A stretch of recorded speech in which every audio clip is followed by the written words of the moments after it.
Clip number 627۔ اس clip میں آپ انشاءاللہ قرآن پاک کی سورہ ابراہیم کی آیت نمبر 44 سے 45 تک کی تلاوت، ترجمہ اور تفسیر قرآن صراط الجنان سنیں گے۔ بسم اللہ الرحمن الرحیم۔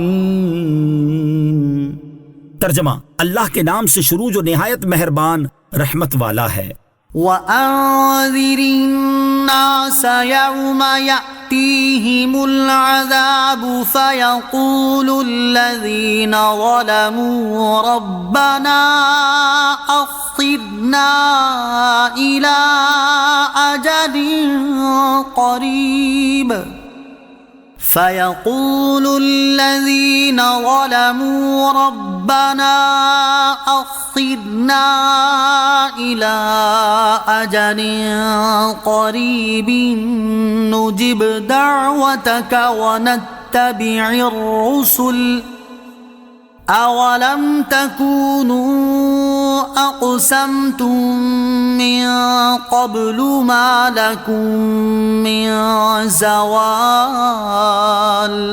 ترجمہ: اور لوگوں کو اس دن سے ڈراؤ جب ان پر عذاب آئے گا تو ظالم کہیں گے، اے ہمارے رب تھوڑی دیر تک ہمیں مہلت دے دے تاکہ ہم تیری دعوت کو قبول کر لیں اور رسولوں کی غلامی کر لیں۔ کہا جائے گا، اے کافرو، تو کیا تم پہلے قسم نہ کھا چکے تھے کہ تمہیں تو دنیا سے ہٹنا ہی نہیں؟ وَأَنذِرِ النَّاسَ، اور لوگوں کو ڈراؤ، یعنی اے حبیب صلی اللہ تعالی علیہ وسلم آپ لوگوں کو قیامت کے دن سے ڈرائیں۔ اس دن جب ان پر عذاب آئے گا تو شرک اور گناہ کر کے اپنی جانوں پر ظلم کرنے والے کہیں گے، اے ہمارے رب عز و جل تھوڑی دیر کے لیے ہمیں دنیا میں واپس بھیج دے اور ہمیں مہلت دے دے تاکہ ہم سے جو قصور ہو چکے ان کی تلافی کرتے ہوئے تیری توحید کی دعوت کو قبول کر لیں اور تیرے رسول علیہ الصلوۃ والسلام کی غلامی کر لیں۔ اس پر انہیں ڈانٹ ڈپٹ کی جائے گی اور فرمایا جائے گا، کیا تم پہلے دنیا میں اس بات کی قسمیں نہ کھا چکے تھے کہ مرنے کے بعد بھی تم اسی حالت میں رہو گے اور آخرت کے گھر کی طرف منتقل نہ ہوگے؟ وَسَكَنْتُمْ فِي مَسَاكِنِ الَّذِينَ ظَلَمُوا أَنفُسَهُمْ وَتَبَيَّنَ لَكُمْ كَيْفَ فَعَلْنَا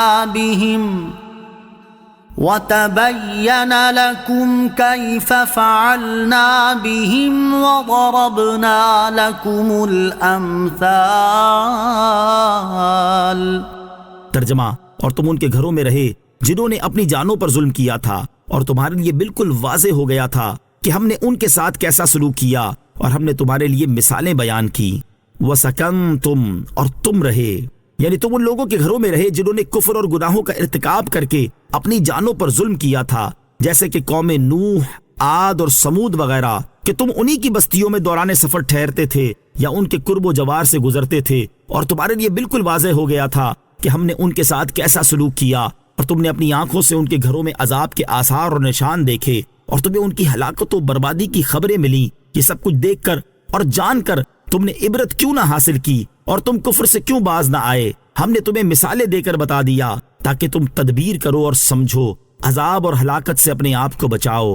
سابقہ قوموں کے انجام سے نصیحت حاصل کرنے کی ترغیب۔ ان آیات میں مسلمانوں کے لیے بھی بڑی عبرت و نصیحت ہے اور انہیں بھی چاہیے کہ سابقہ عذاب یافتہ قوموں کے اعمال کو سامنے رکھتے ہوئے اپنے اعمال کا جائزہ لیں اور ان کے دنیاوی انجام سے عبرت پکڑتے ہوئے اللہ تعالیٰ اور اس کے رسول صلی اللہ تعالی علیہ وسلم کی نافرمانی کرنے سے باز آ جائیں۔ اگر دنیا میں انہوں نے نصیحت حاصل نہ کی اور اللہ تعالیٰ اور اس کے حبیب علیہ الصلوۃ والسلام کی نافرمانی سے باز نہ آئے تو مرنے کے بعد کوئی نصیحت انہیں فائدہ نہ دے گی۔ حضرت علامہ اسماعیل حقی رحمۃ اللہ تعالی علیہ فرماتے ہیں، اے مسلمانوں غور کرو کہ انبیاء و مرسلین علیہ الصلوۃ والسلام اور مقرب اولیاء کرام رحمہ اللہ تعالی کہاں تشریف لے گئے؟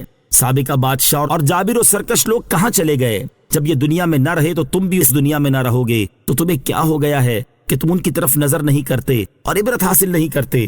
اگر تم عقل رکھتے ہو تو نیک اعمال میں خوب کوشش کر لو اور اس دن سے ڈرو جس میں تم اللہ تعالیٰ کی طرف لوٹائے جاؤ گے، پھر ہر جان کو اس کی کمائی بھرپور دی جائے گی اور ان پر ظلم نہیں ہوگا۔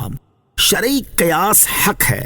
اس آیت سے معلوم ہوا کہ قیاس شرعی حق ہے کیونکہ آیت کا منشا یہ ہے کہ وہ لوگ کفر کی وجہ سے ہلاک ہوئے اور کفر تو تم بھی کر رہے ہو، لہٰذا تم بھی ہلاک ہونے کے لائق ہو۔ علت کے اشتراک سے حکم مشترک ہوتا ہے اور اسی کو فقہ میں قیاس کہتے ہیں۔ صلو علی الحبیب صلی اللہ تعالی علی محمد صلی اللہ تعالی وسلم۔ مجھے اپنی اور ساری دنیا کی لوگوں کی اصلاح کی کوشش کرنی ہے انشاءاللہ عز و جل.